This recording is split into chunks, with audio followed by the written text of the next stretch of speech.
What's up with your boy Domuto? We're back with another video. Today we're watching Unmasking Marshmello, the most successful industry plant by Patrick CC. So I don't know who the fuck this guy is, but we about to find out because Patrick CC is pretty good with what I'm saying, telling us about people. That didn't sound right. Anyway. Heard anyone say, Marshmello is my favorite artist? Probably not, unless you frequently have conversations with 9-year-olds who play Fortnite. But Marshmello currently sits at over 50 million monthly listeners on Spotify, has 4 songs with over 1 billion streams, is Grammy nominated, and has dominated popular radio for years. In 2017, Forbes reported Marshmello was the 8th highest paid DJ, earning $21 million, and they were able to do all of this without ever revealing their identity. Marshmello is not a person, it's a mascot that represents Marshmello Creative LLC, similar to Tony the Tiger or the Green Giant. Only their main profit driver is watered down generic EDM and pop music, and while you think I might sound like a hater, they don't even consider Marshmello art. It's an investment firm with 11 to 50 employees. If you found out the man who created this entity didn't perform his DJ sets, didn't produce his songs, didn't do interviews, didn't physically ever go out in this costume, what would change? Absolutely nothing. It could be a different person in that suit every single time you have ever seen them, and nobody would know. What are the chances that the man behind the Marshmello mask is an American Ninja Warrior finalist, a pro Fortnite player teaming up with Ninja, a chef, a skateboarder, all while being a Grammy-nominated producer and world-touring DJ? The funniest part about it, he has been hiding in plain sight since day one. Marshmello's identity was leaked just 3 months after releasing his first song, and he wasn't infiltrated by a hacker group or hometown haters. Skrillex, the biggest DJ in the world, straight up told everyone who he was. Who's that right now? It's Chris. Oh, Marshmello. Marshmello, speaking of new talent. Really? This kid is making great music. Really? On that young. Damn, nigga. Great. Maybe I'll get to interview you one day, Marshmello. From this interview with Skrillex, we learned that Marshmello's name is Chris, and that he is a promising upcoming talent. Now, most upcoming artists don't just get a shout out from the biggest DJ in the world, so they suspected Marshmello was an industry plant. Some even suspected Skrillex was Marshmello and tried to play the reverse psychology card. After all, Marshmello's first song was uploaded just 3 months before this interview. Waves was uploaded to SoundCloud March 2nd, 2015. Professional quality mixing and mastering from an account with 0 followers was not helping industry plant accusations. After releasing just 9 songs, he had reached 46,000 followers in 2 months. EDM fans were suspicious from the very beginning. It's not uncommon at all for producers to have multiple aliases for musical side projects. Skrillex is also in a duo with Diplo called Jack U. Diplo has a side project as a group called Major Lazer. Avicii had Tim Berg. Pendulum has Knife Party. Mac Miller's producer name was Larry Fisherman. There is an endless list of popular producers slash DJs with active side projects. So people suspected that Marshmello was a side project of another popular artist. But before we reveal Marshmello's true identity, a word from our sponsor, Underdog Fantasy. Underdog Fantasy is the easiest place to play fantasy sports. Get in on the NBA action with their Pick'em game. All you have to do is pick whether you're playing Wrigley. Christian could be shortened to Chris, but it's unlikely. Rusko, whose real name is Christopher William Mercer. But Rusko is an EDM legend and seems extremely out of character to pursue an anonymous career making generic festival EDM. What's So Not's real name is Chris Emerson, who was also signed to Ausla at that time, which is Skrillex's record label, but What's So Not is Australian and that accent would have been obvious on the phone with Skrillex. So that leaves us with .com, whose real name is Christopher Comstock, who was a prime suspect for being the identity behind Marshmello. .com was a popular bass music DJ from Philadelphia in the mid-2010s. He made a splash in the EDM scene for his late 2013 remix of Chief Keef's Hate Being Sober, then continued to make festival trap remixes of popular songs. Trap is a genre of bass music originally derived from hip-hop. It often features huge 808 bass lines, fast hi-hats, and simple catchy synth melodies. Festival trap is the same but slaps a ton of reverb on those melodies to make it feel like you are in a stadium concert.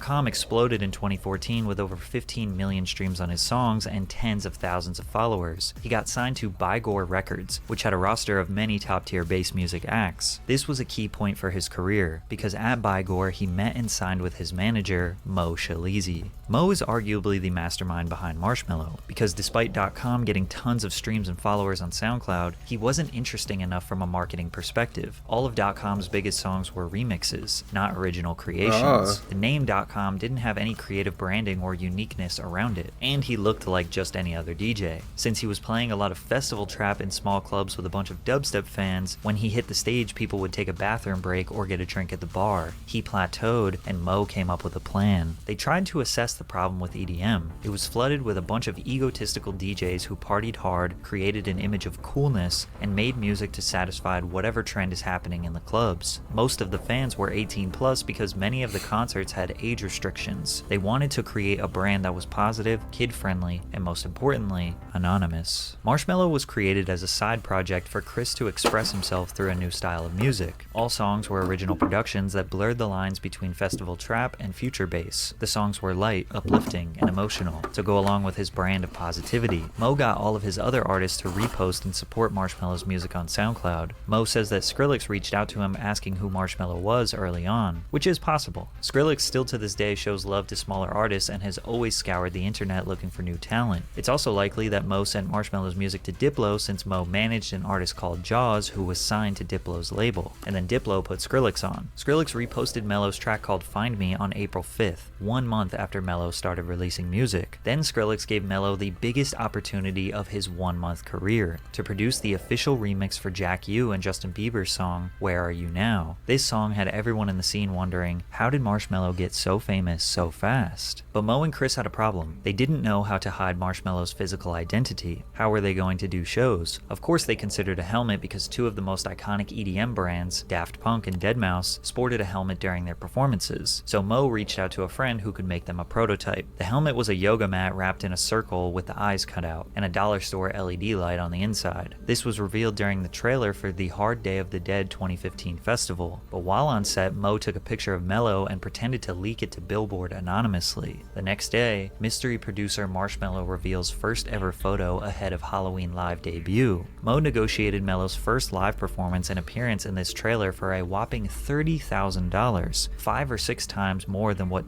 .com was being paid for a show. His debut was as an opening act for Skrillex's Pure of Fear Halloween show, but the more memorable set was at Hard Summer, with his intro leaning into the mystique. A lot of people are thinking maybe it's Skrillex, he's just, using another name to put out different tracks and stuff like that. But I think most people are kind of right on and I'll explain why. I don't know, it's been bothering me, it's been killing me. I am dying to know who Marshmello really is. From there, the takeover began, starting with a USA tour, then a massive international tour all over Australia, China, Spain. His debut album, Joytime, went #1 on iTunes' top electronic albums the day of its release. He dominated social media with captions his fans enjoyed, like Diplo trying to distract me with pictures of naked marshmallows, or with marketing stunts from Mo, like purchasing a billboard outside of Coachella that read, "I'm working hard now so my future daughter doesn't have to sell detox tea on her social media." Detox tea was a popular trend on social media as a quick fix weight loss product, mostly promoted by female influencers. They claim this billboard went viral and had many people asking who Marshmello was, but I found no evidence of that. Marshmello ascended through the EDM ranks, headlining a world tour less than a year after releasing his first song. That's the power of the helmet and the Skrillex cosign. His track Alone would be a defining moment for Mello, as it was his first bona fide original hit, sitting at over 2.4 billion views on YouTube. Coincidentally, .com stopped doing shows and releasing music at the same time Marshmello started doing shows. But the whole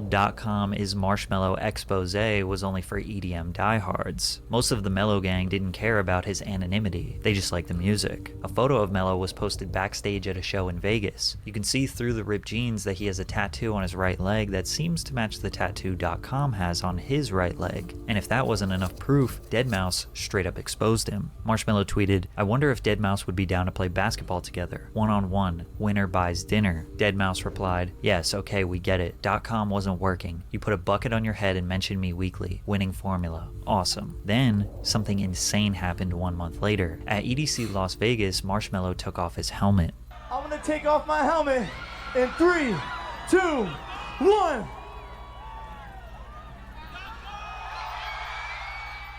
Social media exploded thinking that Marshmello is in fact another iconic DJ, Tiesto. This was a major news story that made headlines outside of the EDM community. Deadmau5 chimed in. Okay, so the biggest news item from EDC is some piece of shit taking off a helmet to reveal another piece of shit. Hey, it's your money. Mello replied, "Winning formula for relevance. Talk shit on Marshmello once a week. You should add Kotex maxi pads to your rider. This would be an ongoing buckethead beef for many years." Eventually, people realized that the Tiesto face reveal was just a prank, but they did begin to question the plausibility of Marshmello being more than one person. More specifically, is he the one actually making the music? And this video may have exposed him. In a YouTube video posted by Creator Arcade, Marshmello is seen giving a tutorial on how he makes music. First of all, his voice is heavily manipulated. For those of you who might be new to music production, I want to make sure that we take care of a few of the essentials. Our first task will be to change our tempo. We know how he actually sounds because he speaks on the mic at his concerts, but he never spoke during interviews at this point in his career. His tutorial feels more like he is reading off a script. For example, I did add some more audio effects to this sound to help it stick out a little bit more. The first effect I added is called OTT. This can be found in the multiband dynamics category. Now compare that to another producer giving a tutorial on the same page. It like brings out like the overtones and like the harmonics of it. Music producers analyzed this video and noted that he speaks and navigates the program Ableton like someone with only a basic knowledge of music production. Then Marshmello goes on to add tons of effects, changing very specific parameters without even hearing the song to see how those effects are changing it. Producers in the comments were not convinced this was Mello. But does this prove that Chris Comstock is not the one that makes the music? Well, obviously, it's Shawn Mendes. No, wait, it's Will Ferrell. Yes, it's me.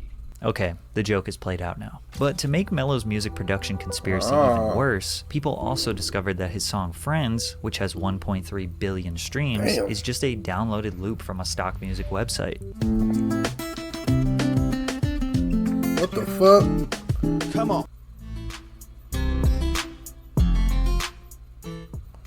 Now, this doesn't necessarily prove that Chris isn't the one producing the music, and while some people scold him for being uncreative and unoriginal, others just look at this as being resourceful. If there's a website, which in this case was Splice, that could help you speed up your workflow, why not use it? This song peaked at number 11 on the Billboard Hot 100. In fact, from 2017 to 2021, Mello had at least one song consistently on the Billboard Hot 100. Wolves with Selena Gomez hit number 20, Silence with Khalid number 30, and Happier with Bastille peaked all the way at number 2. Come and Go with Juice WRLD also hit number 2. Entry-level EDM fans don't fully understand the culture. They like the big festivals and cute outfits, but probably are not interested in what makes a DJ or producer so great. Marshmello became their favorite DJ because he had one very specific difference than anyone else: the helmet. And his euphoric melodies are designed to just make you feel happy, which he does very well. This is also a big reason why he gained a huge international fan base. Marshmello has no race, religion, or human connection. His brand represents this vague positivity, and the helmet is literally smiling the whole time. That makes sense. Mello has just enough human characteristics for fans all around the world to connect with. But the debate of who the real Marshmello is was finally ended by Natalie Roebmed from Forbes. In mid-2017, she searched for Christopher Comstock in BMI's public database.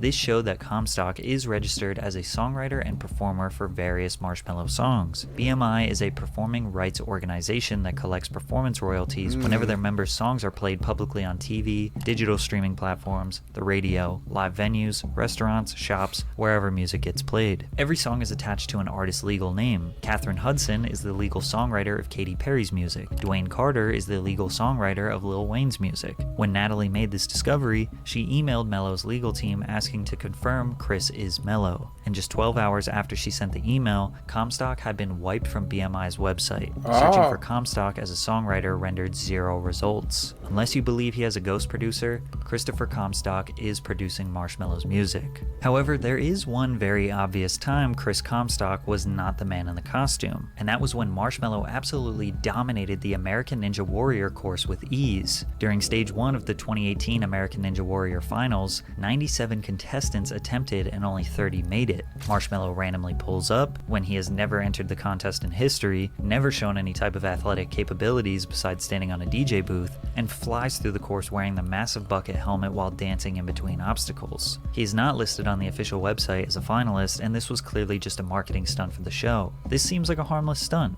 But the next one is a little shady. In 2018, E3 was hosting a Fortnite Pro-Am competition, which featured the best professional esports players who each partnered with a celebrity guest. They had Lil Yachty, Pete Wentz, Designer, Party Next Door, just to name a few. Marshmello was there too. And who was he paired up with?